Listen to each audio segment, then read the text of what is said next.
You die once and suddenly you're not invisible. Explore the story of Heed, who was a corpse for a while but is back to life and trying to learn about just what had happened, only to discover the story is far stranger than that. Inspired by manga, Alter X Artifact is a new LGBTQ+ webcomic for mature readers revolving around magic and political espionage.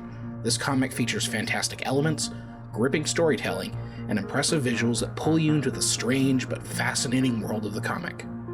Alter X Artifact explores themes of magic, dreams, and relationships, all while deftly weaving a compelling mystery with eye-catching visuals. You're still in time to enjoy the exciting prologue as well, but you gotta hurry over on to the website. So, if you're looking for your next weekly webcomic read, you need to go to alterxartifact.com. That is alterxartifact.com. Now back to the show.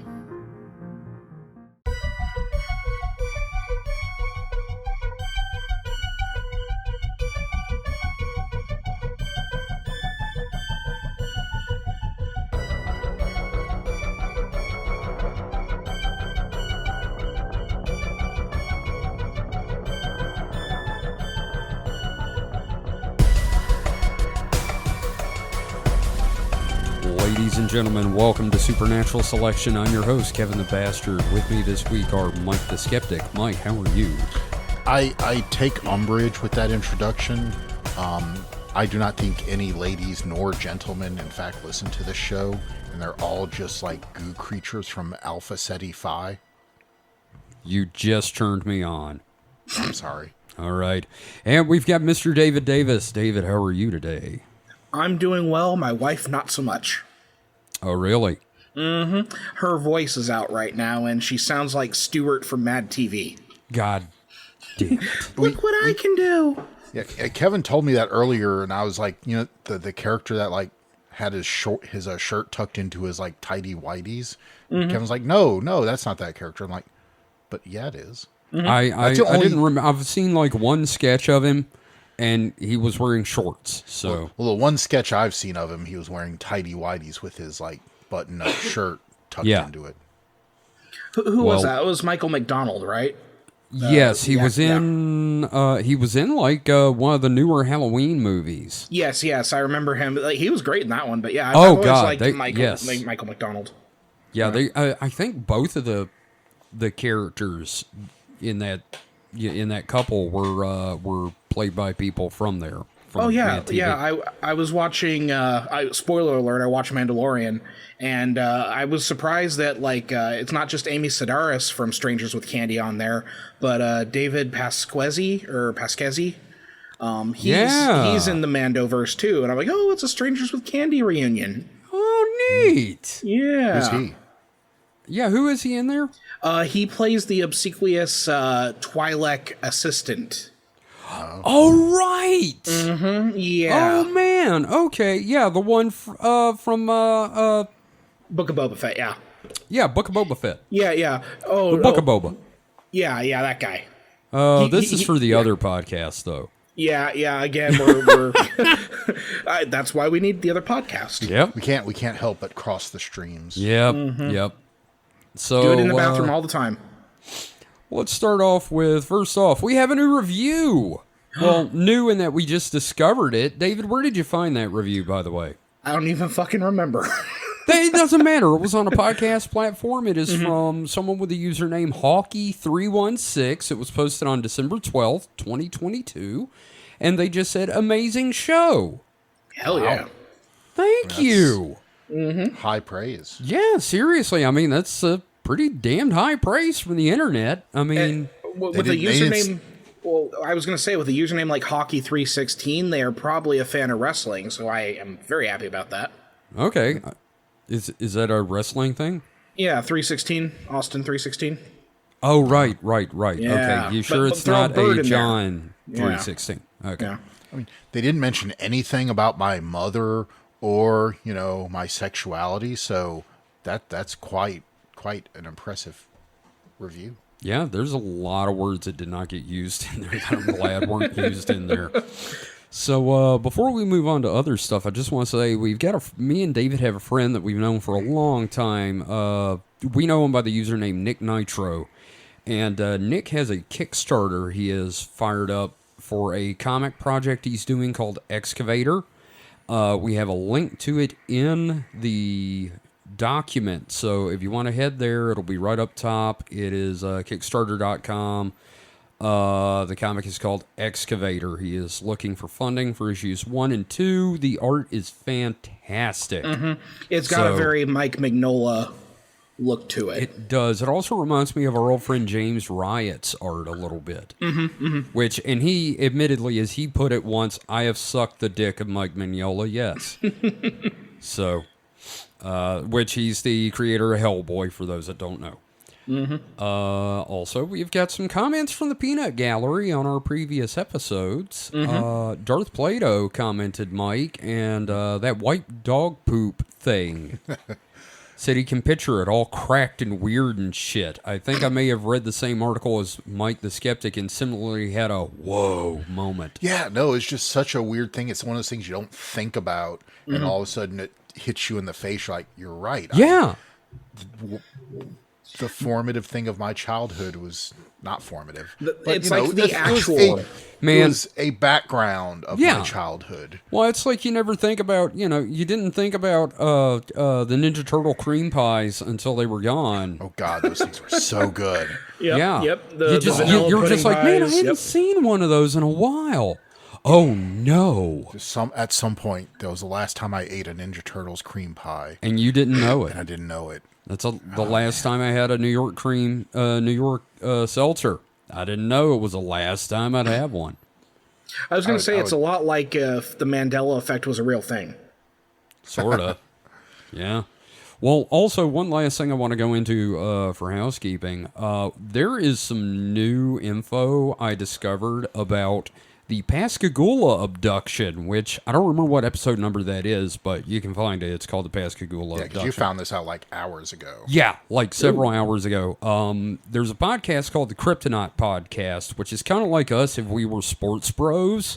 Oh. But it's a good show, and I highly recommend it. They did one about Pascagoula, and apparently, the fellow we talked about, Calvin, that had a different experience from Charlie. Yeah. And Calvin talked about a gray came in the room. Well, he's written another book or two. Ooh. And boy, do the details keep changing. Now it's a female gray, and she reached up inside his mouth and played with his uvula with a super long middle finger. That sounds like a kink. It really does. And then she finger banged his sinuses. That's also a kink. Yes, and I feel like we need to go back and cover this at some point. We need to do like an errata and corrections episode. An errata? I almost said that, dude. Well, but I mean it's the errata. It kind of is, yeah. I just love how it went from being a gray to being a kind of weird, short, sexy chick with super long bird fingers. Because he kept having wet dreams about the incident. Also, he's like 80. That too. And probably has diabetes brain. Okay. I'm just saying. He made it all sad. I did. Well, I'll have that one day. So, karma will get me. So, this week, we're dipping back into the UFO well. Ooh. Now, last time, boys, that I had the saddle, we talked about a very serious UFO case, or at least serious to me, with Whitley Strieber, which I think was one of my favorite ones I've ever done. This week, we're going to swing in the other direction, and we're going to talk about an alien vaguely related to the Mothman, simply because it was in the same area. Today, gents, we're going to cover the story of Indrid Cold. Ooh. Now, our sources this week are The Mothman Prophecies by John Keel, The Visitors from Lanulos by Woodrow Derenberger and Andrew Colvin, and Beyond Lanulos by Tanya Derenberger and Andrew Colvin. A little nepotism there in the Derenberger family. Now, you guys ever heard of Indrid Cold before this? David, I know you have. Yeah, I have for sure. Yeah, at least from Hellier. And from Mike- before that, too. Yeah. Once again, I would never have heard of this if it hadn't been for your insane ramblings. Yeah, and the good news is my ramblings at work are so vague and weird sometimes, and Mike just kind of doesn't want to think about it, that this is all still going to be kind of new to him.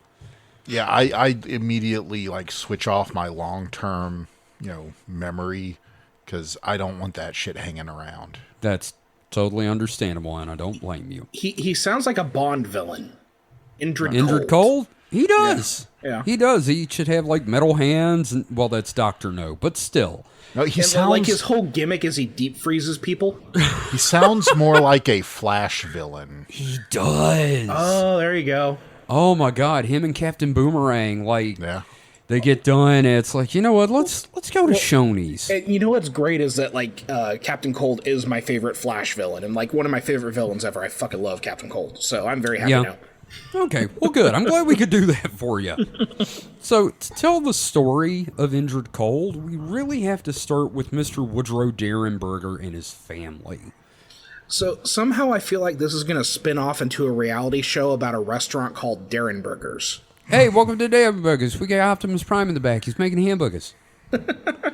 Sorry. Well, okay, so number one, most people from Boston don't speak like they have a speech impediment. No, they don't. Just Mark Wahlberg. Hamburgers. Derenberger's. That was started Hamburgers. by the husband from Bewitched, right? Yes, Derenberger's. That was his actual name. It wasn't Stevens, it was Burgers. But once the war started, they changed their name to Stevens. Yeah. Boy, I'm really glad I had something to fall back on that one. So, now, prior to November 2nd, 1966, Woody Derenberger had lived a fairly normal life. Difficult, though, from the little I've been able to gather. He'd worked odd jobs and tried hard to provide for his wife and 2 children. And he'd finally found a job he was good at and enjoyed. And he was selling appliances and delivering them himself. Now, the night in question was cold and raining. The miserable sort of night that leads to not much good. I see you're practicing your 1930s noir detective writing here. Actually, yes, thank you. And I cannot tell you how hard it was to not write, "It was a dark and stormy night." She had gams that went up to Lanulos. Oh, God. So can we stop and appreciate the fact that you could deliver appliances and provide for a wife and child? You know what? Yeah, I know. Probably owned a house Yeah. Yes. and a car. Yes, he owned a farm, Mike. Well, I'm depressed now. Thank you. Yeah, Mike. that's why they call it the Great Depression. Yes. Fuck. So Woody was on his way home to Mineral Wells, West Virginia. I really want to emphasize. Mountain Mama. You know what we need is we need that Kill Bill siren. Yeah, every time West Virginia is mentioned, we just play that. I kind of feel like you're right. So he's on his way back from to Mineral Wells, West Virginia, when a crash in the back of his Econoline van told him the sewing machine on top of the radio had finally fallen the fuck off. Again. So grumbling to himself, he turns the dome light on, which that dates this, to check for damage, and he sees a vehicle in the back window with no lights on at all that starts to pass him. As he turns to pay attention to the road again, the vehicle does pass him, and it is huge. He described it as looking like the glass globe of a hurricane lantern laying on its side and being a metallic gray as it moved into his headlights. So a Tesla Cybertruck, then? I said, no, it did not look like a child's drawing. Mike, you got to back me up here. The Cybertruck's ugly as human sin. Oh, it looks like something. It looks like a car or truck from the Nintendo 64. It looks like my does. first CG model when I took a 3D model in class. That's the only reason nerds like it, is because it looks like it was rendered on a Sony PlayStation. I feel like if you're driving it, the only song that can play comes straight from the engine and just goes, Daytona! No, that's too. That had Better textures. graphics? It doesn't have the Okay. right sound chip for that. That's true, yeah. So the vehicle, whatever it was, did something really bizarre and shockingly asshole-ish, guys. it brake checked him. And it did it until it got Woody to stop the van and pull over. Knowing where this story is inevitably heading, I find the idea of visitors brake checking people to be the funniest fucking thing. Yeah, seriously. Imagine, Mike, you get brake checked by a UFO.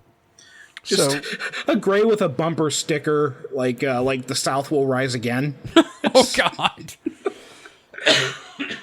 You know, I feel like a gray would be the one that has the Mothman ate my entire ass at a Denny's bumper sticker. Mike, you were going to say something. I was going to say, so this, like, this wasn't really flying so much as, like, It flew. racing him. It was hovering, Well, but... hovering is not flying. Right. No, at this point, no, it's not. It's a You're right. UHO, unidentified hovering object. Okay, that's fair. Well, I mean, it's moving, but it's so close to the ground. Is it does it technically still qualify as a UAP? Now, Oh, did yeah. they... Well, no, it's not aerial. It's, you know, it'd have to be above the tree line, I think, to be Okay, aerial. here's my question. Did they check for the smudges to get rid of the wheels like they did with the land speeder in Star Wars? You know, they should have looked for Vaseline on the windshield. Or, you know, mirrors underneath the vehicle. That too. So he's staring at this vehicle that's caused him to pull over in shock until a glowing panel on the side slides open and a man hops out into the rain.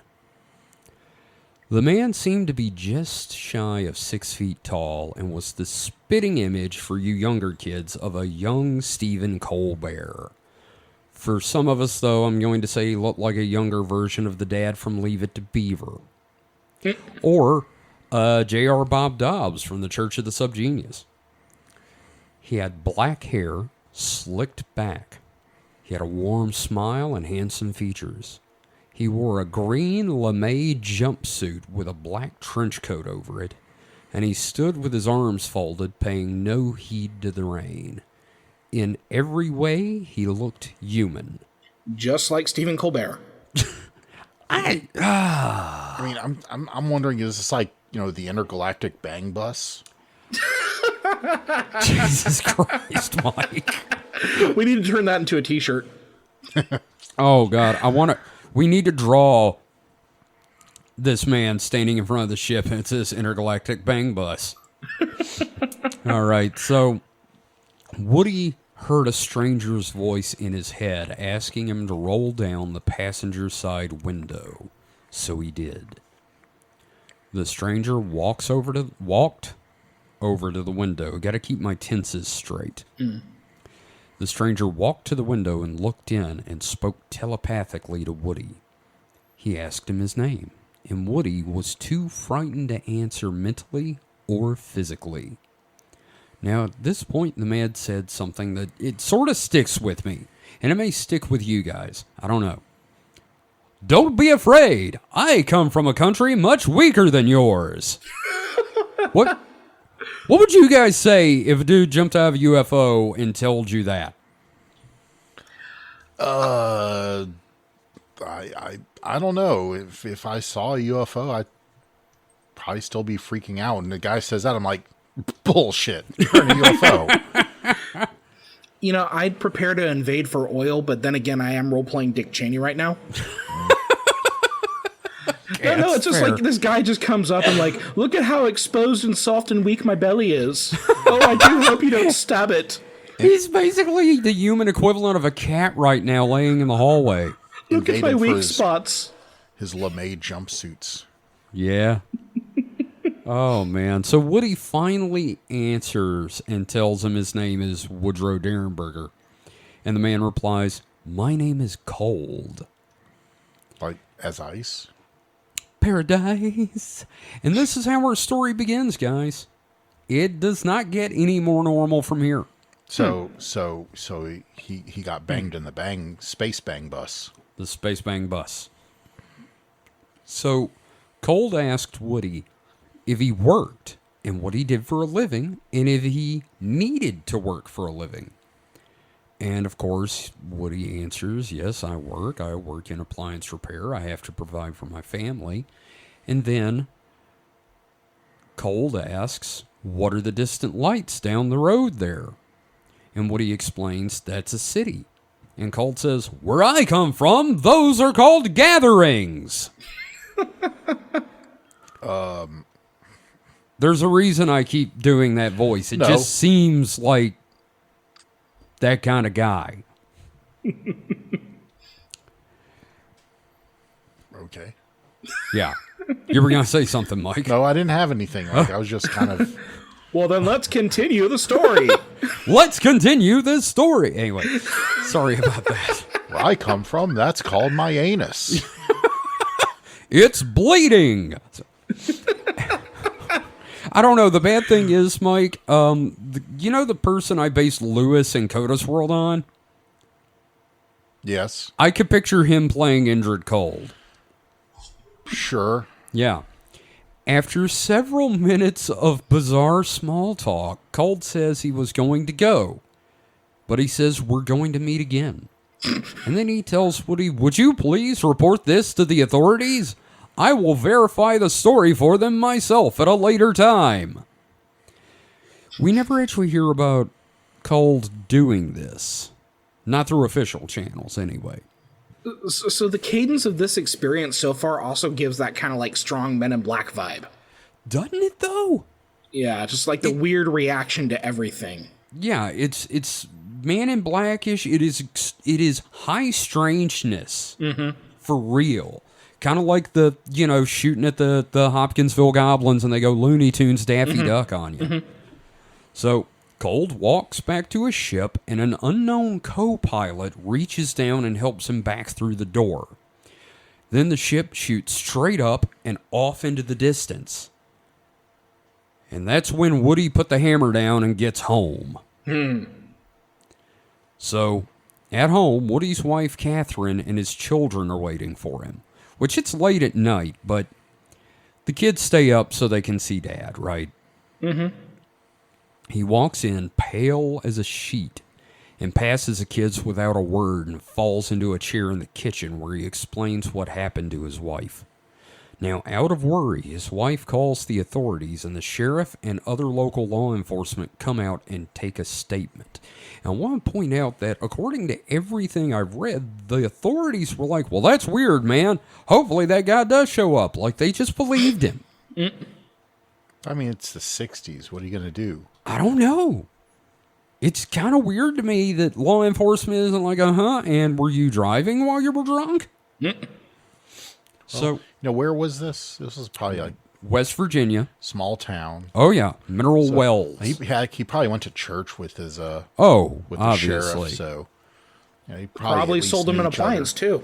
Yeah. Sold him a washing machine. Why, I bought that new microwave range off him.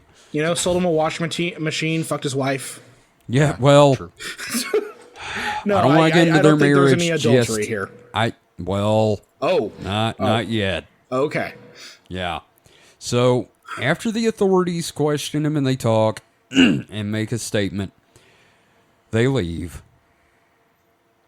And an hour later, it's 3 a.m. And the Men in Black actually show up. Galaxy Defenders. And I find it interesting that they showed up at 3 a.m., which is the witching hour and the prime time for high strangeness in the phenomenon. Or you first, Mike. I was going to say, so as someone who stays up till 3 a.m. almost every night, right? I have never seen high strangeness. I have, but I think it's because when I'm up at 3 a.m., it's because I'm normally supposed to be asleep. Well, I'm always up at 3 a.m. Right. No, I know you are. I think, look, if there is something to all this, as a little tangent, but if there is something to all this, I think it's like individual, because talking to some people at work, both of them say they've had weird experiences at one of their homes. Yeah. The bald guy. I'll say the bald guy. Kevin, you know who I'm talking about, right? Young bald guy. Ah, yes. Oh, he's had some? Yeah, at his house. Both of them. Both him and his lady friend. I need to ask them about this tomorrow. Yeah. And they were telling me this stuff. I'm like going, I'm trying to like come up with, rational explanations. And, They're like, okay, but what about this? And what about this? I'm like, fuck, this stuff never happens to me. Or if it does, it's like I go, oh, that's just, a moth, and just, stop thinking about it. So I don't know what to do. Like you said, I think you said before, there are some people that are weirdness magnets. Yeah. I must be the antithesis of it. Kevin, has your life gotten less weird living with me? I would say like to an extent. Experiences. Personal experiences, yes, it has gotten less weird. So maybe I keep it away. Good, because you know what those experiences are, and I hate them. Exude an anti-weirdness field. Good, I'm gonna fucking hug your leg all night. Now, I was going to say the last time I saw high strangeness at the witching hour is when the local coven made pot brownies. Haha. Ooh. Yeah, I was waiting to do that one. It was not worth it. Time. Yeah, good times, man. All right. Woo. So, now, the two men in black that approach Woody's house tell him he better not open his damn mouth again about meeting Cold, or there will be consequences. Now, did they do it in the same kind of cadence as Indrid Cold? Now, you shut your goddamn mouth, or else there are going to be consequences. I have a feeling they talk more like this. Yeah, probably. Do they do the You better quote, shut your damn mouth, or there'll be, quote, consequences. I'm threatening you, but doing it in a cheerful manner. Hello! If you say another damn thing about this alien, I will beat your ass.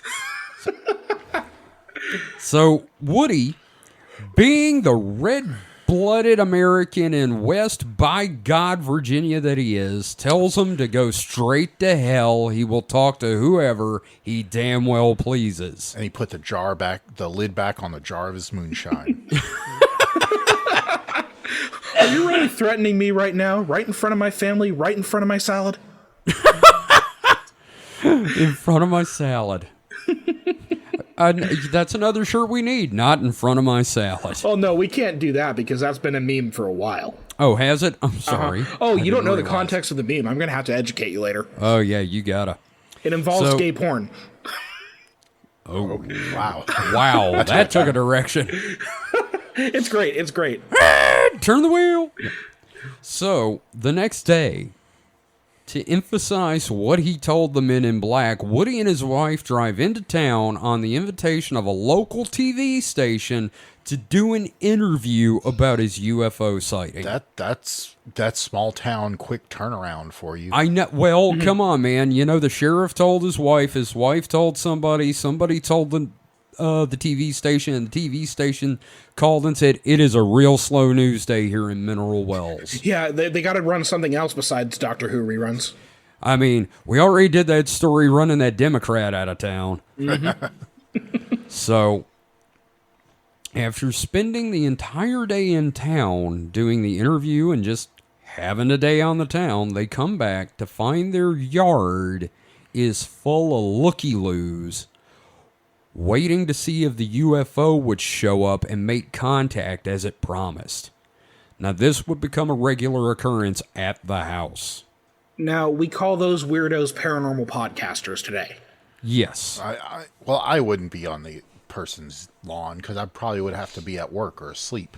But once again, this word is, he goes one night and all of a sudden, like, he's on TV. He's on TV. He's like, he's got groupies. Live news broadcast. I mean, I do find this starting to stretch credulity. There you go. That's the word. I was beating around the bush. There's actually a reason for this, too, because this is like at the tail end of a major UFO flap. Oh, true. It is, that have been and it's going West on. Virginia. Yeah. There's not much happening. But don't they have moonshine to be making? They've already drank it. And I'm trying to stay away from the incest jokes here. We'll get to those.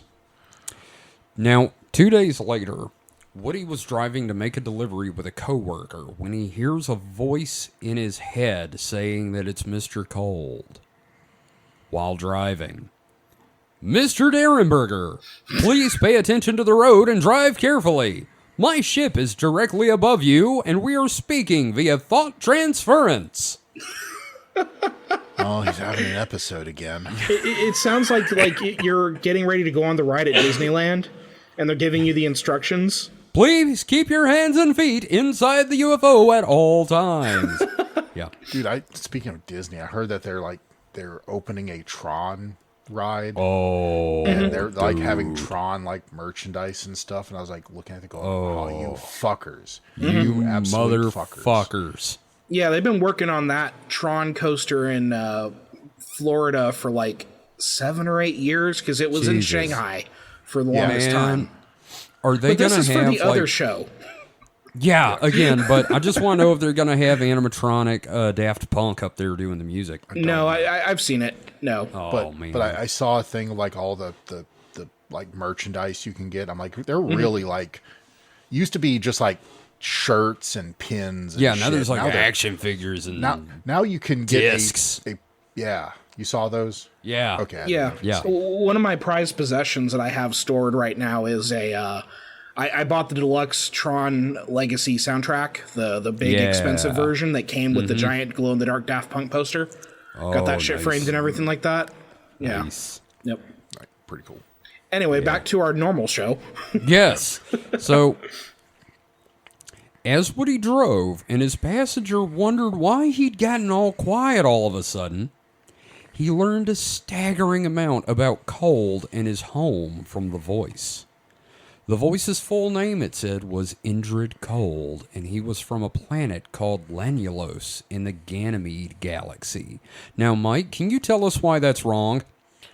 Well, Ganymede is a moon of Jupiter? Jupiter, yes. I couldn't remember. It's that Saturn or Jupiter one. One of those. It's a moon in the solar system. I know that for sure. Yeah. And Lanulos is that lotion you put on your hands. No, that's lanolin. Yeah. But it does sound like, use refreshing Lanulos on your nether regions. Dry hands. I was going to go with your parched nether regions, but sure. That's what your teenage son will use it for, obviously. Now, are we sure this isn't like a Men in Black, the galaxy is on Orion's belt thing? I'm pretty sure it's got a lot to do with someone not knowing a lot about astronomy.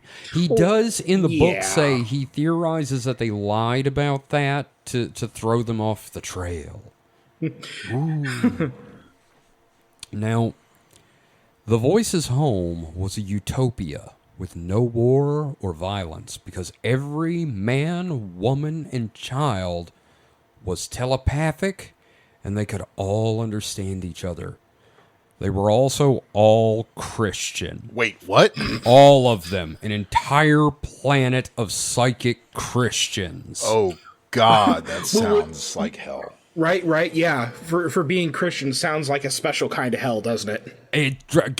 I'm just imagining. Imagine being around psychic Mormons, basically. Right. I mean, did you gentlemen grow up around heavily Christian families? Yes. Yeah. We're in the buckle of the Bible Belt. My family was Catholic, and that's different. They were not very devout. Yes. Yeah.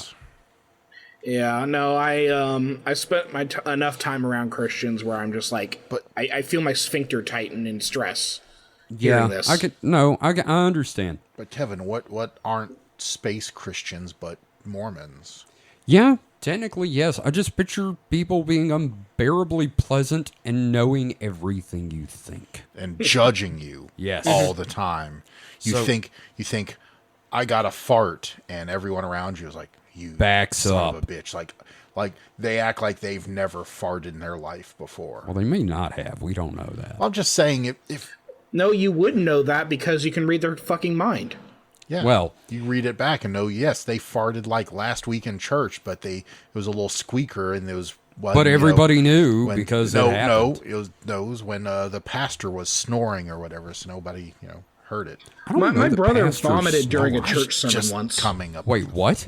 Yeah, my brother vomited during a church sermon once. It was awesome. That's metal as hell. Yeah, he's just a little kid. Like, I'm not much older. I'm probably like 9 years old, but he just like fucking vomits, and we're sitting up in like the first 2 rows. So my dad has to like pick him up and carry this vomiting child up the aisle. That's the devil is leaving that boy. Yeah, it was pretty fun. It was pretty fun. I was like, oh, that's cool. So, meanwhile, back with this voice in his head. So, the voice tells Woody that they wanted peace with Earth, but our governments were too hostile, so they were really going sort of a grassroots contact with people. Real power to the people shit. Yeah. It kind of makes sense. It's like, all right, well, your governments are hostile. We'll just make friends with, individuals, and then you fuck your government. I mean, there'd have to be a lot more of them then. So this is when January 6th was planned, right? Yes, back in 66, in November. January 6th of 1966. Yep, that was it. So, after all this information, the voice told him it was going to break contact and that it could be quite painful and unpleasant. So, please, Mr. Derenberger, be careful driving. I'm hanging up now. Goodbye. You have mail. So Woody said the experience was actually quite pleasant, and he became elated. And he says his passenger knew something was up, but never really elaborates on how or Dude, why. you cum your jeans? Yeah. Did you just come? What the fuck, dude? No. You guys notice I only refer to it as the voice here? Yeah, I mean... I have a theory that it could just be him having a fucking stroke. I was gonna say, isn't that like a talk show? But no, that's The View. Yes, The that's Voice. different. The Voice is Music like show. a singing show. Yes, one of them their talent shows. Now, after this is the true beginning of the courtship of Woody and Indrid. Hot. Well, Extraterrestrial action. It really kind of I don't know. It's weird. I'm trying to turn you on right now. Is it working? Are you horny? Yeah. Is that as hard as you can get? Yeah. Ring, ring. Are you up? So a short time after their talk in the van, Indrid shows up with two friends. Hot. Friends with the far-flung alien names of Carl and Demo. Now, is it demo or demo? I don't know. It's spelled like a demo, like a demonstration, so I don't know. But they would stay outside on the early visits, and Woody would speak to them on the porch. Did they serve them lemonade and, they were sitting in their rocking chairs talking about the Northerners? Funnily enough, not at first, but as things went. Kevin, so you're saying they are not men, they are Carl and Demo? Oh, God damn it. All they want is freedom of choice. So, a lot of their discussions involve family life and understanding that God's love was the source of psychic powers. In fact, they even taught Woody how to transmit and receive thoughts. He said he could do this with at least one or two other people. Now, every time they visited at first, they would offer Woody a ride in their UFO. And Woody was terrified of this idea, even though he said he completely trusted these three guys. And after a time, he finally broke down and agreed. Well, I kind of get what Woody's getting at, because I have people I trust, but I know that they are terrible drivers, and I wouldn't want to be a passenger. I get it. I can think of one mutual friend of me and Mike's who, actually, there's somebody I went to school with in high school that, I loved her to death. She's a fantastic friend. Will not get in a car with her. Yeah, look, if I see a couple cans of 40s in the front area of the car, I'm going to be like, huh. Maybe not. Yeah. Yeah. So, on his first flight in a UFO, they asked Woody, where would you like to go? And he says, I don't know, the Amazon rainforest. So, they take him there. They float over the Amazon rainforest and the cities along the river. before they start a tour of the solar system. Oh, and there are cities along the river. So aside from the UFO thing, this isn't too odd. I just didn't know that there were, like, big, vast, fucking sprawling metroplexes along the Amazon. You're not going to get, like, a Los Angeles out of there, but, like, no, like, there's some decent-sized cities along there. Okay, well, color me corrected. There you go. All right. So, they go out into space, which, great for him. They take a tour of the solar system. He was shown the moon and the vast bases and ships there. He saw Venus. Now, do you think Ingo Swann, like, saw them pass when he was having a vision? I thought of that. Like, they wait. It's like the scene in Always Sunny in Philadelphia when they're at different ends of the restaurants just staring at each other.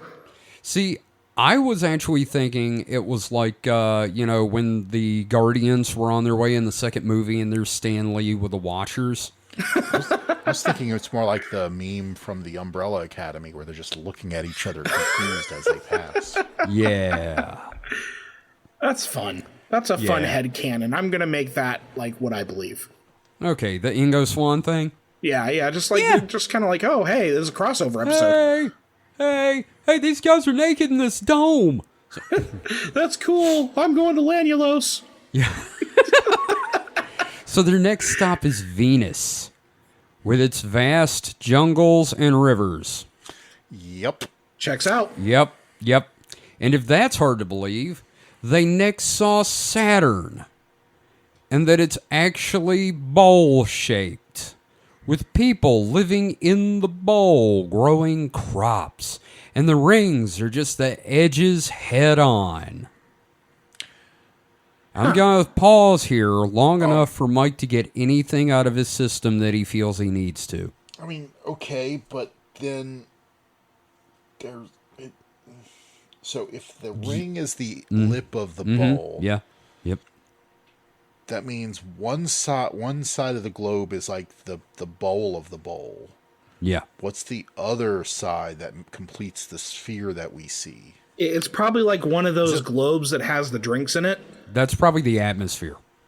Oh, see, I never thought about the fact that... The universe is stupid? Yes. Okay. Yeah, good. Yeah, okay, I want you to remember that. The universe is stupid. So it's like a bubble on top of a bowl. A bowl, if you will. A bauble. A big, beautiful bauble. So, for the Patton Oswalt fans out there.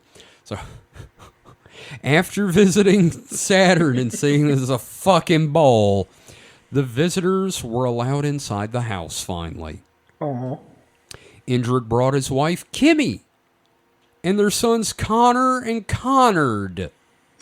Oh, wow. They were not very good at naming kids. The boys played with his daughter while her brother was in school, and I find his son was absent for a lot of this. Now, I was going to say, if they had a third son, you'd get Conari, and if they had a fourth son, he'd be Conarf. God damn it. Mike, Yeah. you were going to say something? I did not realize it's Indrid's kids are Connor and Connard, because it's like his kids and the boys played with his daughter. I'm like, hey, where'd the daughter came from? But I figured it out. Yeah, no. Indrid brought his family. It was Kimmy, Connor, and Connard. Connar, not Connor. It's AR. I know, but I've heard it pronounced by Tanya before, and it's Connor. I think that's just, It's Connor and Connor, just deal. Now, the men had the wives go and talk in the kitchen. Jesus Christ, I can't believe I wrote that. But there you go. While they discussed how Woody was to spread their message of space love and peace as much as possible. You're going to be a missionary for us. And it is Space Mormons, basically, when you get down to it. And the kids, of course, were playing upstairs in a cardboard box. I'm not joking. No, I buy it. I buy it. Yeah. It's also at this point that Indrid makes an odd sort of promise that he and his family would protect the Derenbergers for the rest of their family line. And to this day, his daughter Tanya swears that she and her children are under the protection of the Colds, very much to her children's dismay. Now, if the Colds are the first line of defense, does that mean that there's a constant cold front? If I could throw a shoe at you, I fucking would right now. It's puns like that. I have to admit, a good pun. Okay. Yep. Yeah. Yep. No, it is a good It pun. hurt. It hurt. Which hurt. is what a good pun's supposed to do. It's Yep. not a good pun unless you're in physical pain. Yep. Now, during all of this, folks are still coming around to see the UFOs. And Woody, in his book, says that they do. They're all waiting to catch glimpses of the aliens, though, never realizing that Indrid, Carl, and Demo are all in the crowd with them, keeping an eye on everything, or parked at the street. Now, it's kind of like the end of Dark Knight Rises when Bruce gives Alfred that knowing smile at the cafe. Just Sure, there, if it just, was- nodding. I was about to say sure if it was stupid, but The Dark Knight Rises was kind of stupid. So there's this crowd of people around. Uh-huh. And these they see really UFOs. smiling, and they don't notice the weird UFO car just parked over there that they came out of. Oh, we'll get to the car, Mike. We'll get to the car. Because But it it's comes up later. Well, and it's great because there's these moments in some episodes where we'll like talk and we'll bring up something, and it's like, oh no, we're gonna get to that, and you're like, oh, yeah. this is gonna be fun. Oh, yeah. Yeah, we'll get there. Now, things are all lovey-dovey between the Derenbergers and the Colds. Wife swapping and everything. Oh, dang it. God damn, boys! Man, y'all are the same dude tonight. What the fuck? Wife swap ahoy. There we There's go. 2 brain cells on the podcast, and Mike and I are sharing it right now. So, since things are going so well, Indrid decides it's time to take Woody to Yes, he did. Lanulos. He took Woody all right. Oh, yeah. He took all that Woody. So, God damn it. first, it's important to note that the people of Lanulos are completely without original sin. Just Must be fucking everywhere. nice. Because of this, they only wear clothes for protection or dealing with humans. So once he gets there, Woody is surrounded by a completely naked population of beautiful young people. Now, when you say young, I mean, like, even the old people look young. I don't young mean looking. like children. I They're- mean, like, like Hollywood.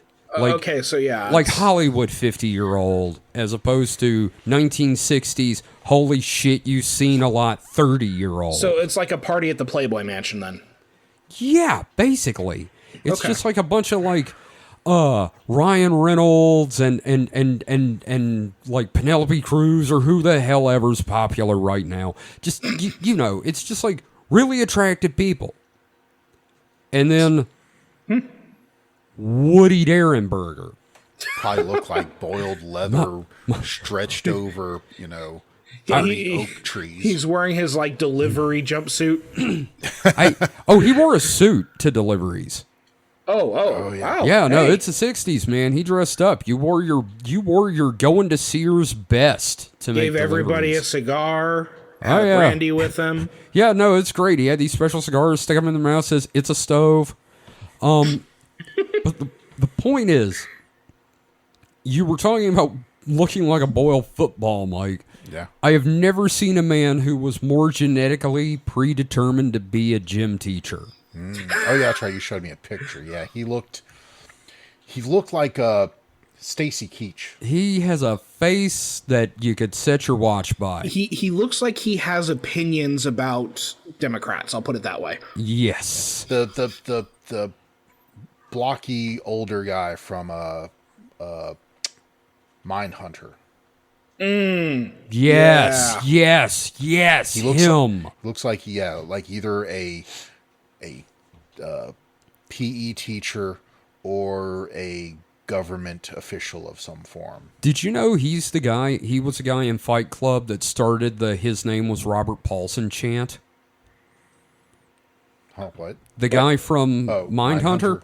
That was the same guy that did his hit in Project Mayhem in Death. A member of Project Mayhem has a name. I thought you were talking about Woody Derenberger. Oh, God, no. He was in Fight Club? Fuck. Yeah, he's old, but he was in there, man. Let me tell you. No, just the actor, again, for the other podcast. Yeah. So, after his first few interactions with people, Woody notices how they're frightened of him. And Indrid tells him, "It's the clothes, man. Your clothes scare us, stranger. They give you away as a frightening man of Earth." So Woody is convinced to strip in what Woody describes as being very similar to one of our department stores. Space Sears, as it were. So he's walking around naked. Fat, old Woody Derenberger. So... And they're like, "Oh, put your clothes back on, please. We won't be scared anymore." And the thing is, actually, the last sentence I said a minute ago can summarize Lanulos to a T. Every single thing on the planet is, quote, similar to what we have on Earth. Except the nudity. Brick homes with white picket fences. And naked people. Stoves. With naked people. Cars, with but they hover. Yes. Animals, almost exactly the same. Except the animals were naked too. Again, with a one brain cell. So, but, like, he describes animals very similar to our dogs and our cats. And the meat from an animal very similar to our cows. Mm-hmm. It's almost like Woody couldn't think of anything truly alien. Other than naked. Yeah. Well, that was just, there's that adage of write what you know, and by God, he knew suburban America. You're right. It also naked. It also sounds like a budget episode of Star Trek. Well, it does sound like that episode. Yeah, they land on a planet and it's like 20th century Earth. I was going to say, it really kind of sounds like that episode where Wesley ran through the flowers and they were going to give him a lethal injection. It's Shut just up, California Wesley. With some chiffon serapes. Yeah. That was such a bad episode. So, here's the thing. All this stuff, one thing in Indrid's house that blew Woody's mind as an appliance salesman was the laundry room. Slaves, just full of slaves. No, I'm pretty sure he would have been like, "By God, it's beautiful." But well, that would blow his mind, though. It was literally a room you hang your laundry in, and when you shut the door, the room just blasts it with cleaning fluid and water and then air to dry them. And trust me, he went on about this for a little bit. 60 pages. Not that long, but a couple. I mean, I guess theoretically it's not even impossible. It's just very dumb, inefficient.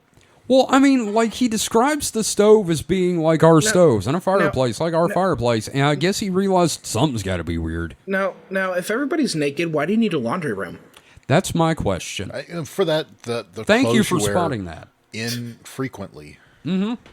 Now, at one point in his life, Woody had worked in a steel mill.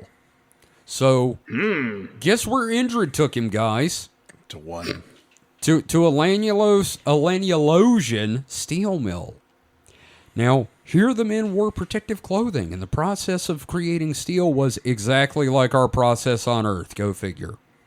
Well, it is hard to improve on the perfection of the American steel industry. Speaking of which, remember that bit on The Simpsons with the steel mill? I just wanted to bring that up. Yeah, the one where they were reaching for that rainbow. Hot stuff coming through. Yep. I figured I would say it's exactly what it's like on Lanulos, but they're Christian, so I don't know. So they're just closeted. So I don't know if you've ever seen a steel mill. Yeah. Like in America, anywhere, even a modern steel mill, a foundry or something like that. Those are some hot, dirty, they wore dangerous clothes. Yeah, but it's still, like, if you're talking about a alien civilization that has all this technology, you think they do better than dudes in basically what looks to be Jiffy Pop bags, the ones used on the stove. See, now, I find it interesting you thought of that, because where my mind went, it's like a bunch of big, greasy, muscular men wearing, like, kitchen aprons, and that's their protective clothing. Everybody dance now. I just see, ones I see are, the silver protective garments, and the steel mill is just, like, dirty, like it's just because of all the like slag and shit. Oh, yeah, their steel is cleaner than ours. Constantly superior, black, covered in like soot and everything. It's like, and he said it's just like ours. So exactly like ours. So a 60s steel mill, I imagine, is even a dirtier, more dangerous place. Yeah, there's like 5-year-olds in there working, kind of like in Arkansas now. Jesus Christ, we've gone back. He says it's just like ours. So yeah. On Lanulos, everything's a utopia except the steel mill, which is still a boiling hell. Just imagine them in like pink kitchen aprons. You fucking killed me. Instead of like protective clothing, it's just like they're trying to be sexy in the kitchen for their wife's birthday or something. See, now I'm just picturing all of them from the "I Want to Break Free" video by Queen. It's just them all dressed with like bouffant hair and like the big handlebar mustaches. They have the big silver thing, just no butt. assless thermal gown. With that mental image, we're going to take a quick break, and we will be right back after this.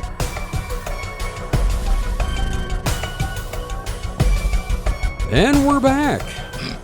Now, during all this fun, the Mothman was happening over in Point Pleasant, West Virginia, and that meant John Keel was in the area. Hell yeah. I feel like John Keel is almost like one of those weird disaster tourists, but just for the paranormal.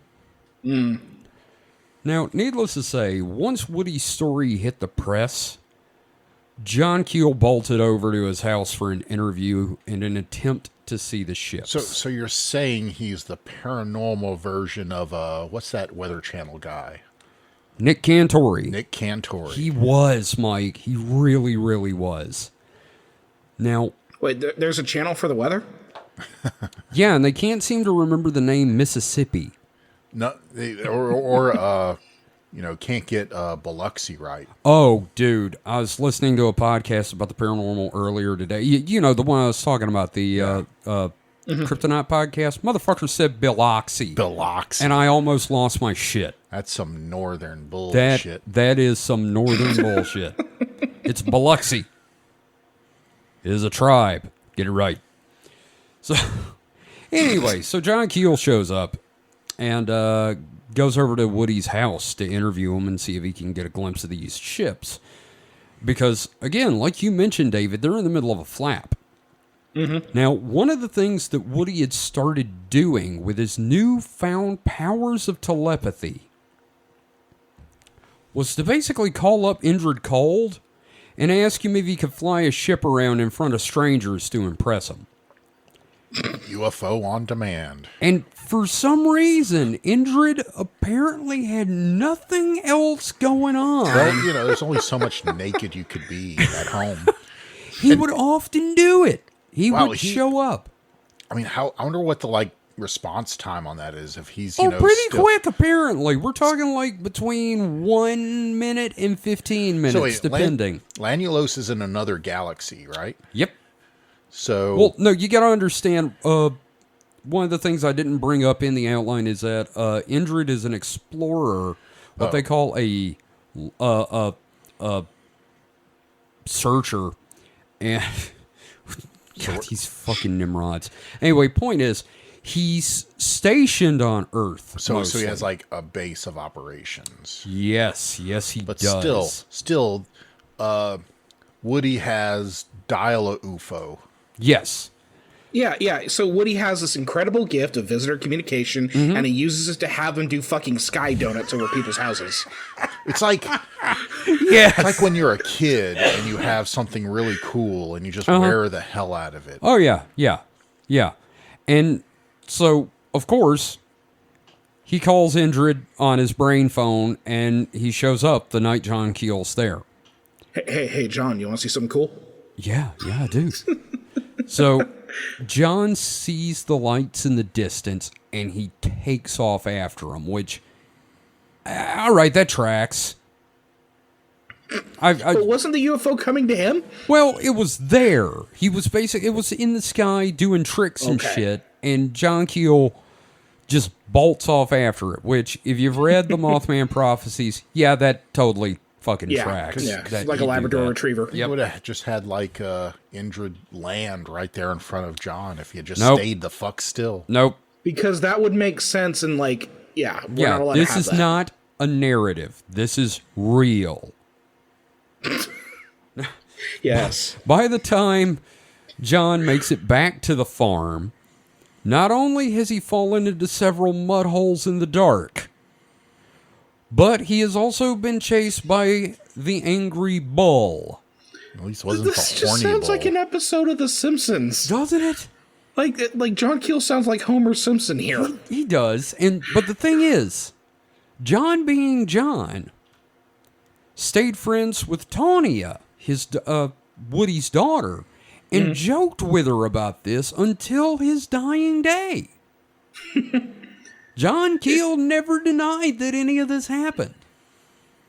And that's when the bull chased me. You just said Homer Simpson. I'm thinking, no, Indrid. Oh, God. All right. So I do want to jump in here because I found some stuff as well. Please. Now, have we mentioned the Smiling Man yet, Kevin? We have not, but okay. I want you to give us a breakdown because we are going to do an episode about them. Right, and I don't want to get too deep into it, but as this is going on with, Woody and John Keel and Indrid Cold, there's other stuff going on. Like, this is a major thing in West Virginia. There's this flap going on. It's connecting to another cryptid known as the Smiling Man. Indrid Cold could very well be the Smiling Man in some cases. But, possibly. So this is another encounter, and I want to reference it real quick. I'm just going to crib from the Mysterious Universe article that I found on it, because it involves what appears to be poltergeist activity, and poltergeist activity and UFO activity do have a correlation that can be observed from time to time. Right. It's weird shit happening. There you go. Lots of weird shit begets weird shit. Again, this is like freaky deaky shit in Point Pleasant around the same time. In this case, the activity surrounded a family known as the Lilies. Specifically, they had been dealing with the poltergeist activity and strange lights in the sky above their home. Sounds familiar, right? Mm-hmm. Now, quoting Miss Lily, quote, "We've seen all kinds of strange things, blue lights, green ones, red ones, and things that change color. Some have been so low that we thought we could see diamond-shaped windows in them, and none of them make any noise at all," end quote. Now, the strange thing here is that this activity also featured a grinning man. Whether it was Indrid, Demo, or Carl, it revolved around the daughter, Linda Lily. Now, Keel interviewed her about this while he was investigating the whole Mothman flap. Yes. Of what was going on. So I'm going to quote Linda here. Quote, it was a big man, very broad. I couldn't see his face very well, but I could see that he was grinning at me. He walked around the bed and stood right over me. I screamed again and hid under the covers. When I looked again, he was gone. Now, sounds very familiar to something that happened to me. Mm-hmm. And I'm just imagining him like, hey, you up? Hello, little girl. Are you awake? I'm Indrid Cold. So, this is just one of the few events that seem to paint these grinning men. If we're looking at Indrid Cold as one of them, as a kind of MIB figure, the article from Mysterious Universe lays out a few other examples, but one theory is essentially that Indrid Cold is basically a shitty Green Lantern. He's like a space cop. like, Oh, God. yeah, like there's a whole thing. Like when we cover the Smiling Man, we'll get to that because it could be like the Men in Black are the Smiling Men, and they might be, Sure. space cops, basically. That is the dumbest theory I've heard, and yet it makes a little bit of sense. It's fantastic, and I wish it were true. Yes. But yeah, let's get back to your script. But I thought I should bring that up because, again, we've got John Keel in this area, a lot of similar things going on, and there's been connections drawn between Indrid Cold and this image of the Smiling Man. Well, one of the things about John Keel is he never let the facts get in the way of a good story. So it's definitely, he found ways to link a lot of things that maybe shouldn't have been linked, or maybe they should have. We'll find out when we delve in deeper.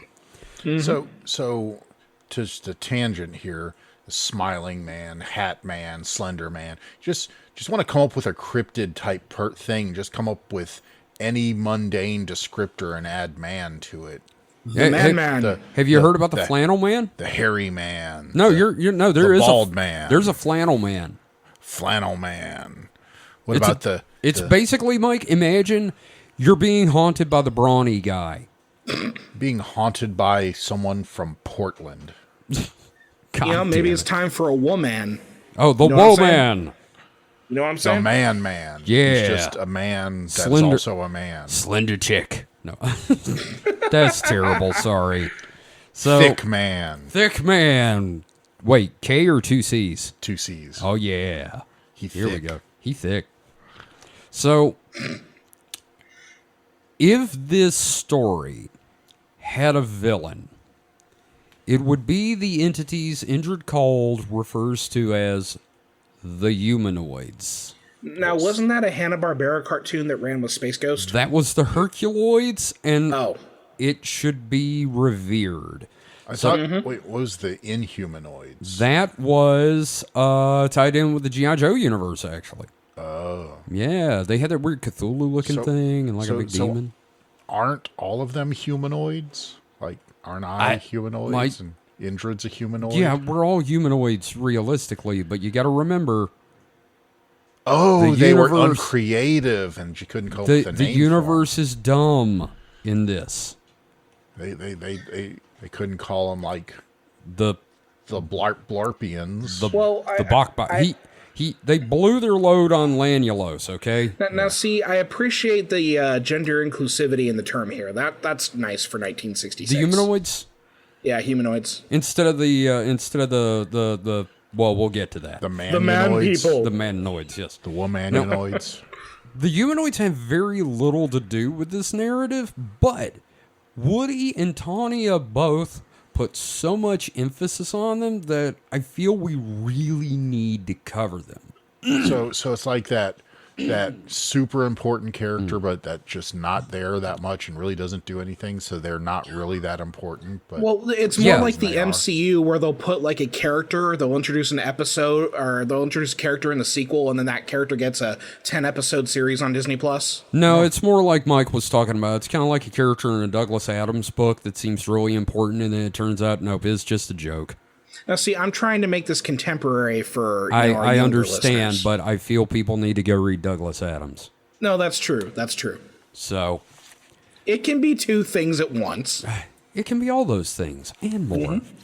So a local teen by the name of, quote, Jim was... sorry.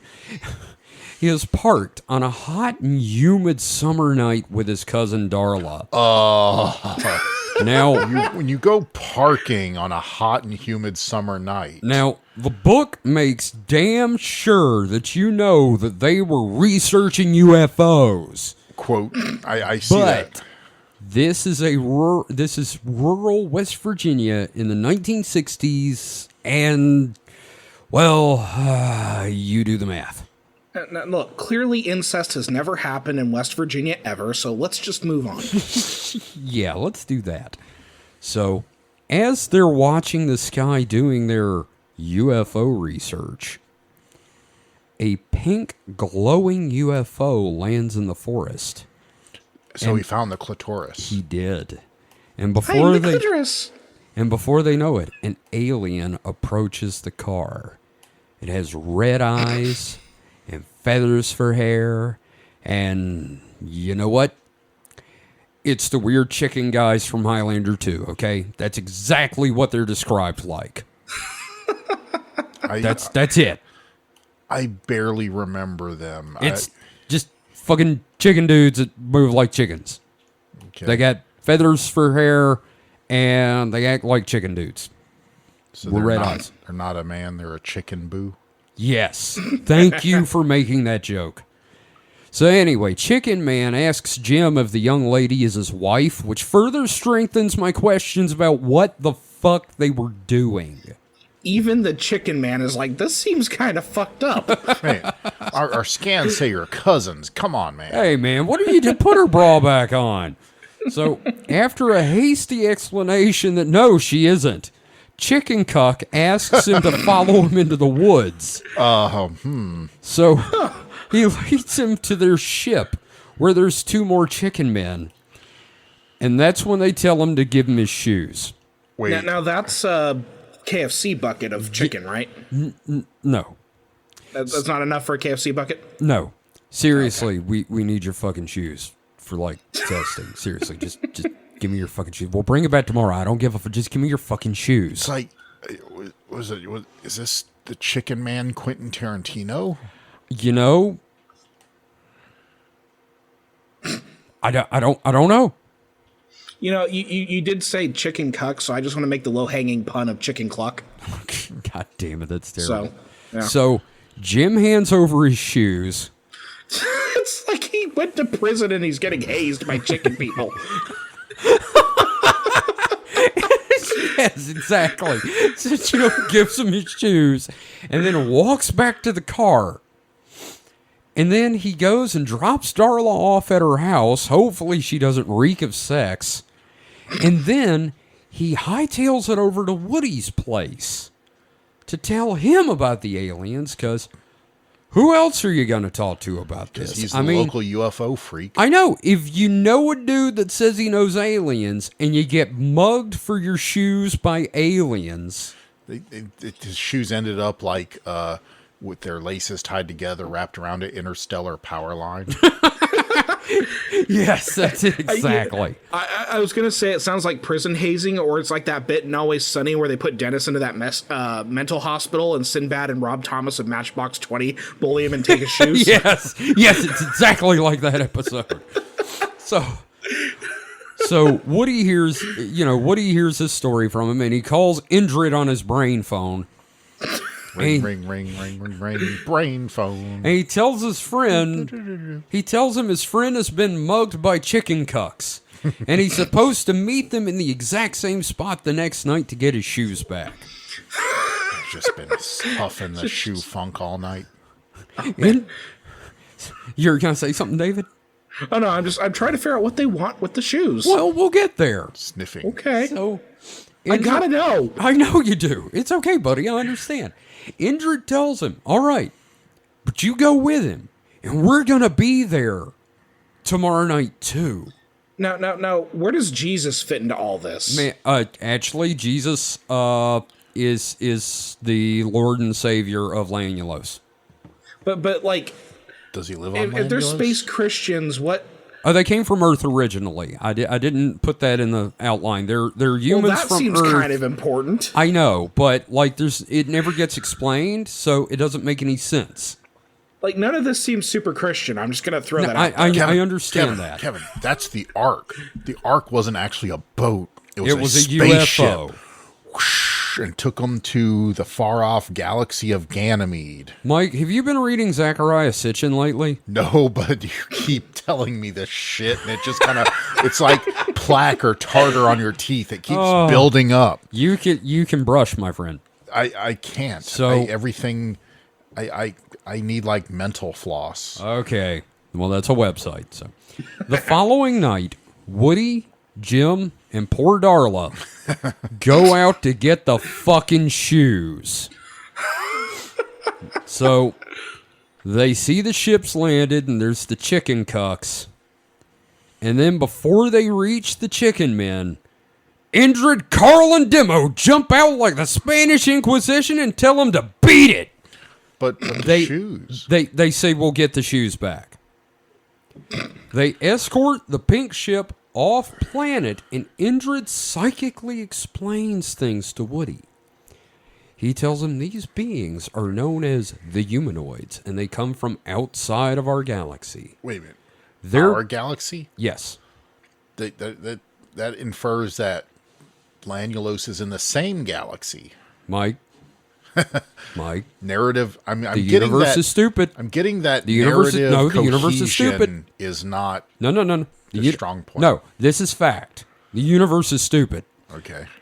So their big thing is on their home planet, there is no personal property, so they can take anything they want that's just laying around. So they go around, look for planets, and steal whatever they want. Like, say, your fucking shoes. And they were going to steal the guy's shoes again. Other than that, these guys are harmless. Except, he says, these are the aliens that abducted Betty and Barney Hill. So that previous point, About? the having no personal property. This is just a dig on communism and socialism. Yeah. No, this is straight up McCarthyism in space. Fuck the humanoids. So They're gonna take your shit they're gonna steal your shoes. and your shoes and your women, No, but they mostly never your did. shoes. But these are the aliens that abducted Betty and Barney Hill, Yeah, Jesus Christ. according to Indrid Cold. but they don't look anything like what the No, aliens were not described even as. fucking remotely. But we'll get back to these assholes later. I don't know. They don't sound like assholes so much as just kind of an inconvenience. Now, I will also say that the next morning, Jim wakes up and his shoes are sitting on the porch. Fuck. So here's another idea. Okay. Just buy new fucking shoes.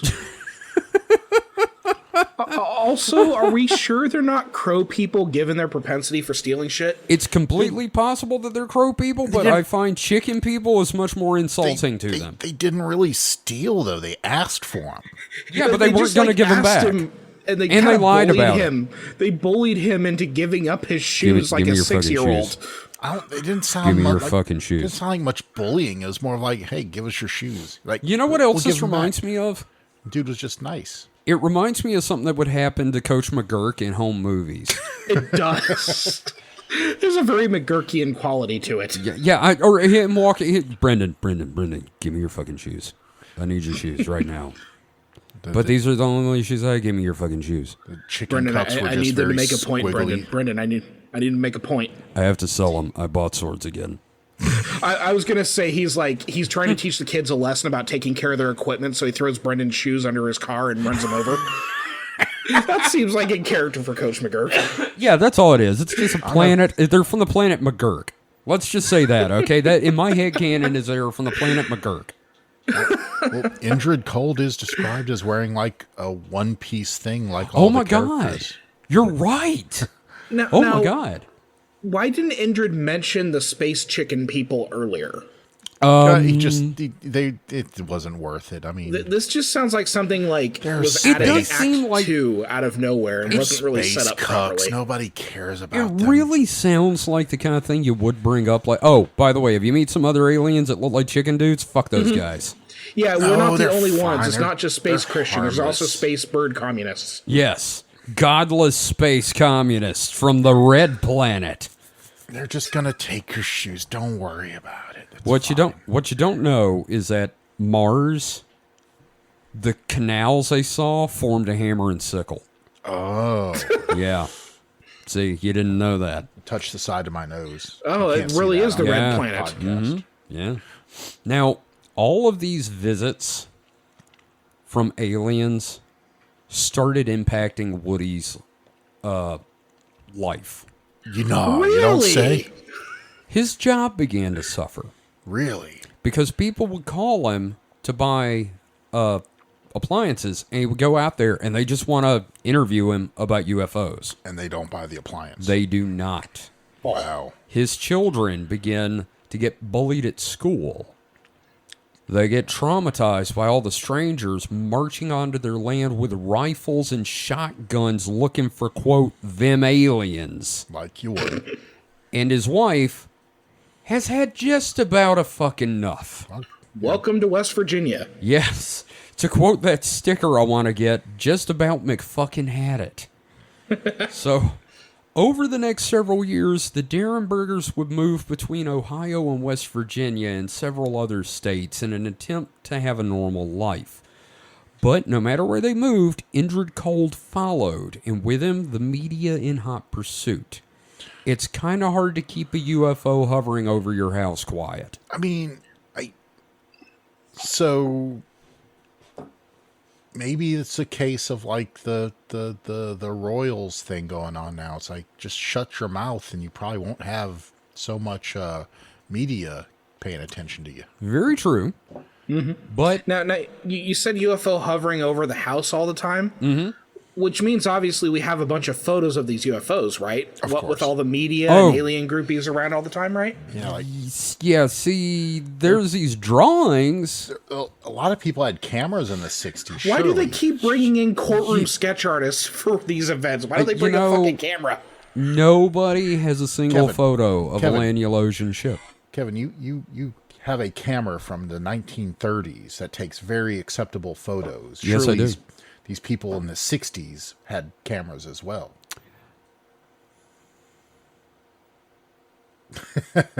I don't have an answer for that. I'm going to go see the UFO that's surely hovering there and not take a single photo. Not take my camera. Not take a goddamn photo. I'm gonna draw it on a cocktail napkin. Yes.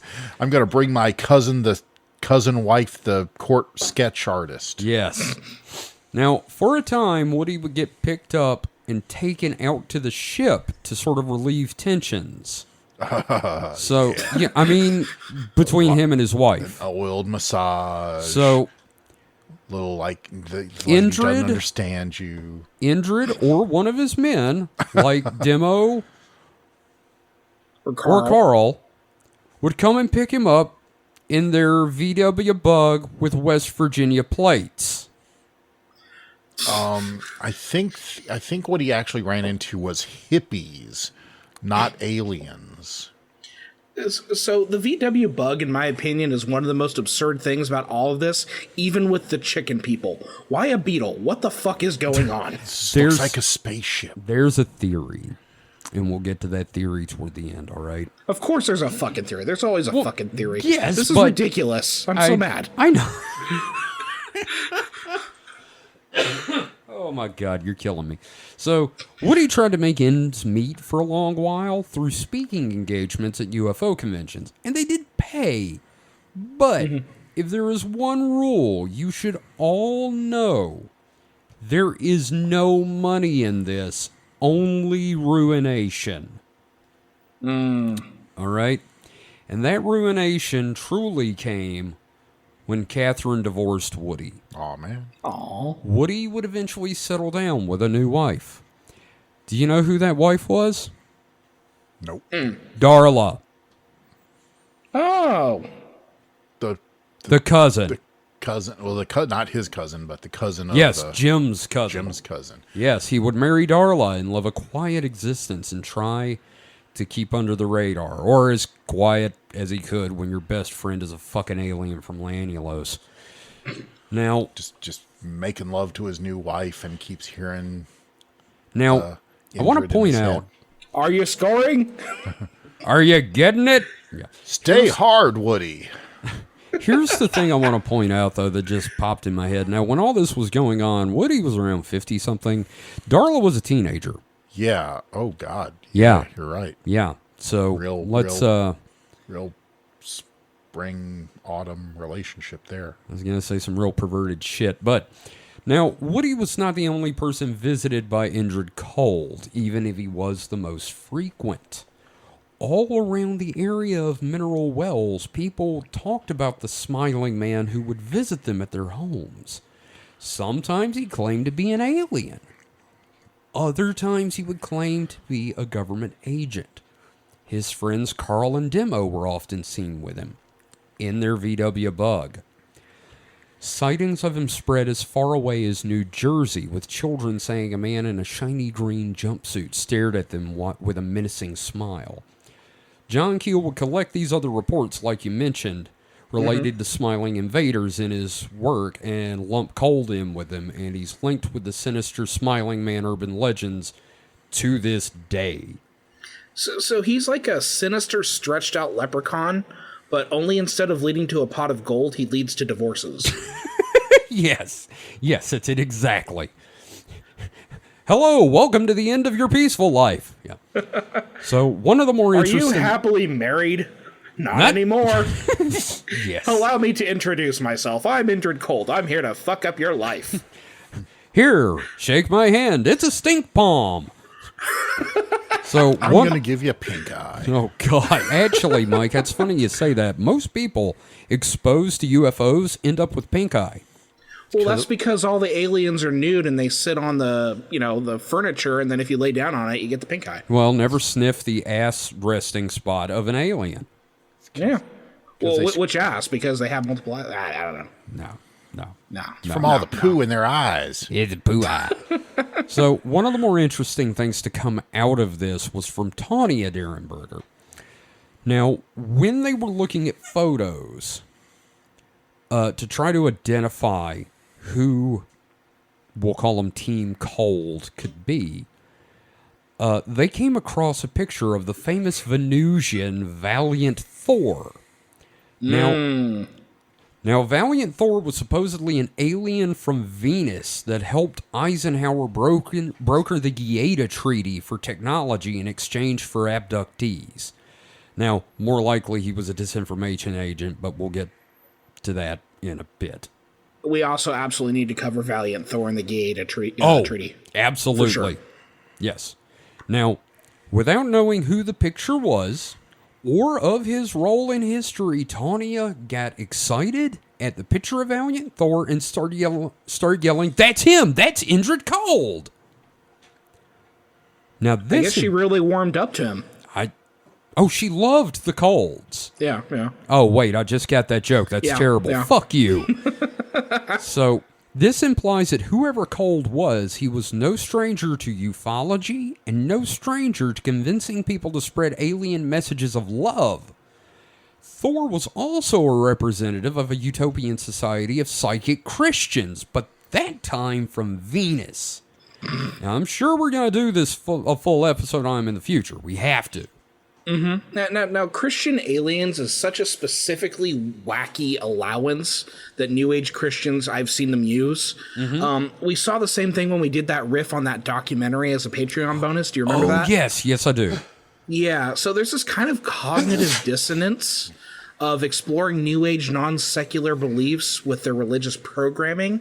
So they merge these two ideas in a way that feels...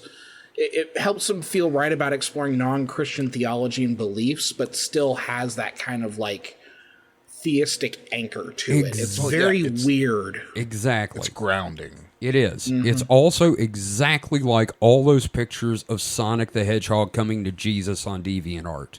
Uh-huh. It is exactly the same. Mm-hmm. Now, excuse me. The other thing to note on this is that there are claims Woody was subjected to MK Ultra experimentation and some extremely interesting visuals, then sent out to spread this hokey mess to distract the public. From what? Who knows, because it seems to have worked. Now, the thing to remember is that this entire thing was at the tail end of the Space Brothers contactee movement, where aliens wanted nothing but peace for us, and for us to stop it with all the nukes. Gort, Klaatu, Barada, Nikto. So I'll take the book now. So you could say Indrid was very anti-Cold War. You guys, you motherfuckers. Now, Mike, this is going to be kind of new to you. Our last update about Indrid Cold comes courtesy of Greg and Dana Newkirk's wonderful show, Hellier. Now, in it, due to a series of events that are entirely too complex to get into and explain, they end up on the trail of Indrid Cold. And the only source they really have is Tanya. Now we've mentioned Hellier a few times on the podcast, and it is a show that, for my money, is the best produced paranormal documentary series of the past, 20 years. Yeah. It just, the meticulous documentation of everything is exactly what I want in these sort of projects, and I cannot recommend it enough. All I'm going to say is tin cans. Tin cans and balloons. Tin cans and balloons. That's all you need to know. So, Yep. Tony explains that Indrid, Connor, and Connard continued to visit her into the present day at the nursing home she's in. On their most recent visit, though, Connor and Connard said that Indrid had died when his ship crashed while chasing humanoids away from Earth. You know, the chicken guys from earlier. So he died behind the wheel in a game of chicken? Yes, literally. Oh, Now, boy. the Newkirks are not so sure. They feel Indrid may be an ultra-terrestrial from the super spectrum. Who knows for sure? But he also has trickster characteristics, and it's in line with what they were investigating, that there would be some sort of trickery element here. That's true. I also kind of picture him looking like Loki when he was dressed as D.B. Cooper. D.B. Cooper. Yes, thank you. Yeah, yeah. So You said superstructure, so I finished my drink. oh, hey, there you go. I was wondering what that noise was. All right. And that's where it ends. We're left with questions that have no answers. We're not even sure if Indrid Cold was a real person, but we think he was. What we do know is that he ruined fucking lives. Woody, after his divorce, of course, married Darla. And Tanya, unfortunately, seems to have been the worst for all this. She looks at the Colds as guardian angels for her and her family. She's divorced, she is estranged from her children, and she continues to wait in the old folks' home. She waits for a trip to Lanulos her father promised her when she was 4. She waits, and she still believes. Tanya's specific case here feels particularly devastating to me. Her Yeah. father being a true believer, like, I can accept that. But with her kind of being the last of her family and still believing all of this, just kind of fills me with this weird sort of sadness. I know, and she believes hardcore. She has cut people out of her life for not believing. The dedication in her book, Beyond Lanulos, is pretty fucking heartbreaking because it's a plea to her children to I hope you can forgive me. And I'm like, Yeah. wow, this is hardcore. Yeah. Now, that being said, one of the theories is that Indrid Cold is a disinformation agent, like the Space Brothers movement. Mm-hmm. Basically, a distraction from something. And I kind of feel like that's the answer here. I wouldn't say it's the answer. I feel it is. What do you think it is? I mean, so the way the ship was first described, and then later saying they had a Volkswagen Beetle. Mm-hmm. The ship, I mean, the Hurricane Land shape is very close to a VW Beetle itself. It kind of is, yeah. So maybe you just got like high accidentally. It was a dark and stormy night. I mean, maybe he met these guys at a rest stop and took some acid with them. And You look at the picture of Woody Derenberger. I don't think this man knows what acid is except for the stuff you use to clean with. I was going to say he knows what acid reflux is. Sure. Yeah.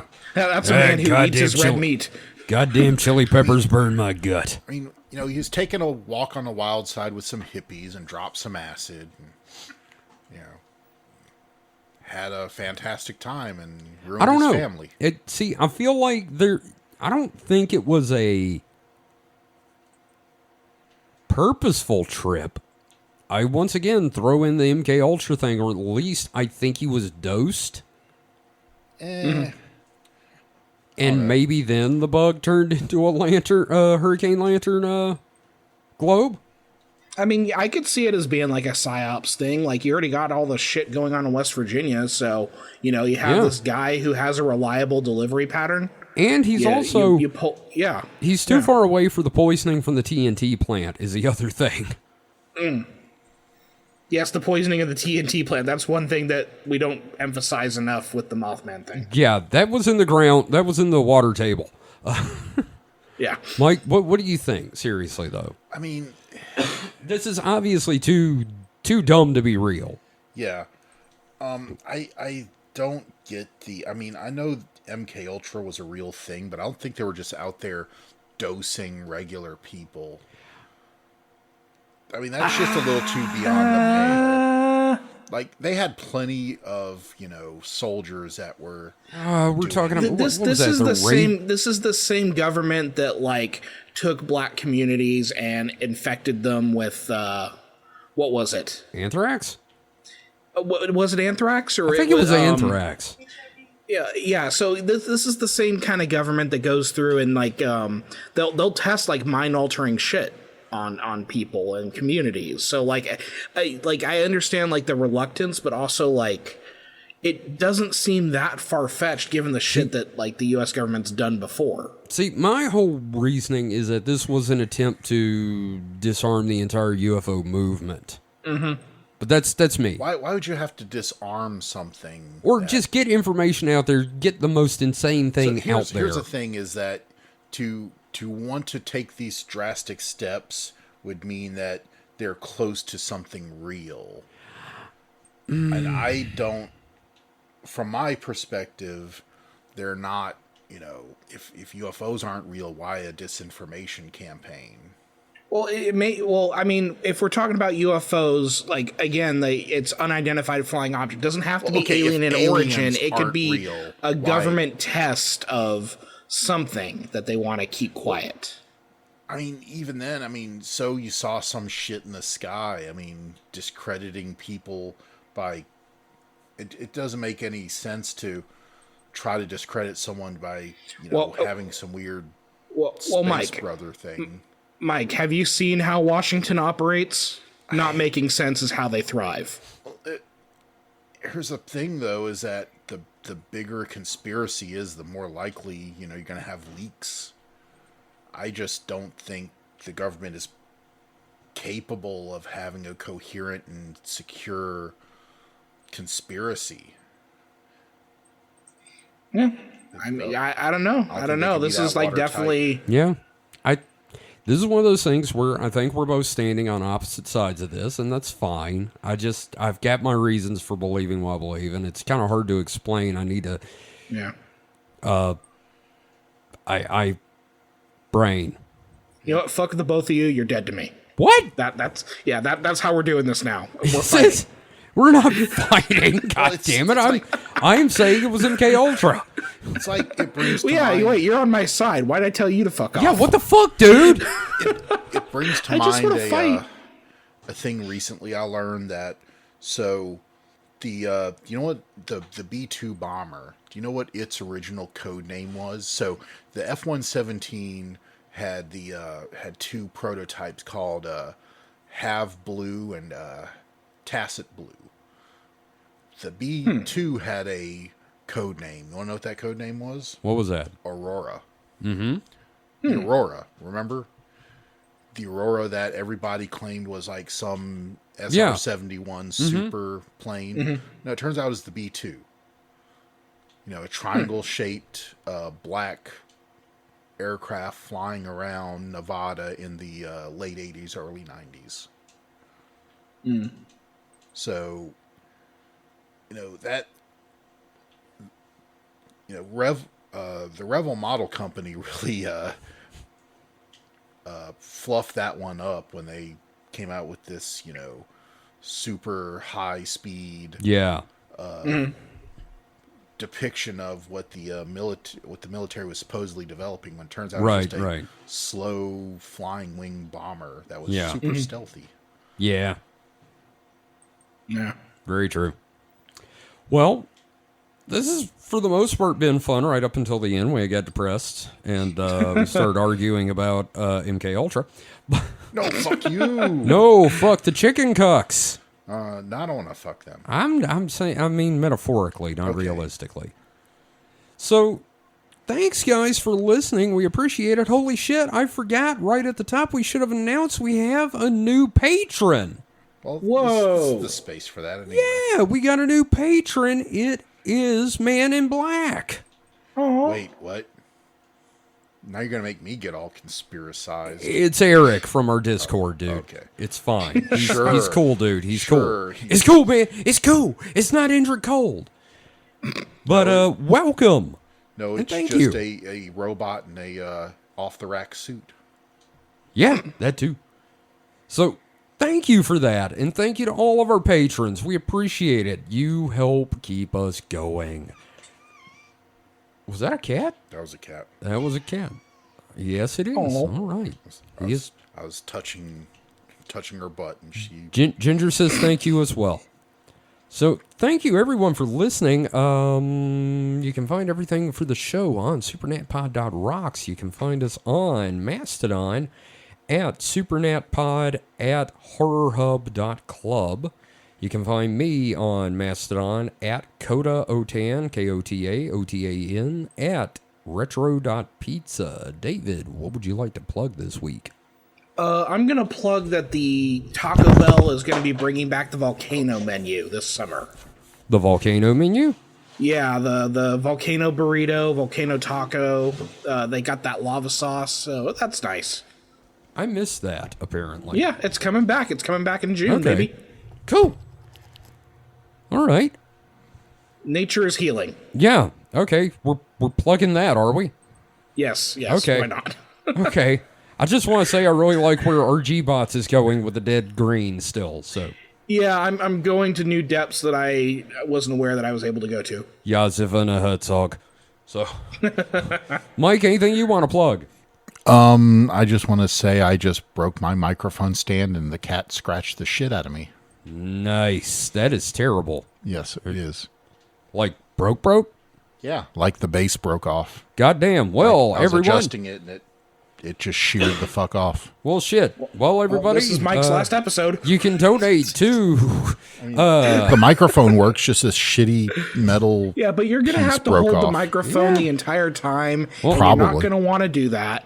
I've gonna have got to- like a desk one you can borrow for a while. Have to go on Amazon or something. Remember, you can donate at supernatpod.rock/Patreon if you would like to help Mike get a new stand. So, wow, that was fortuitous. Thank you, Eric. That's gonna. What a piece of shit. Yeah, no kidding. So just Wow. every episode we should break something and hopefully we get a new. I just broke my leg, so please donate for a new fucking leg. No, thank you everyone for listening. We really do appreciate it. You guys are great, and you give us a really good reason to get together once a week and have a good time. And we'll be getting together twice a week in the near future. Maybe. Yes, for the other show, which we still need a name for. Mm-hmm. So, does anybody have any words of wisdom to close out on? In the words of the hyper chicken, buck buck pacaw. Okay. Sounds good to me. Don't trust cheaply Chinese-made microphone stands There you go. while you have a cat in your lap. There you go. That'll do That it. hurt a lot. I bet it did. It sounded painful. That's why I kept looking over my monitor like, is Mike dead? Yeah. All right. So, we'll see you next week for a new episode.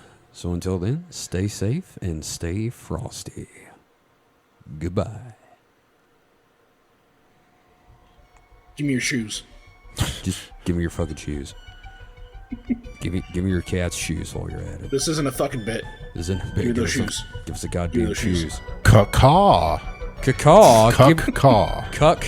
Oh my god. Give us your mother cucking shoes. Chicken mango cuck-cuck. Whoop whoop.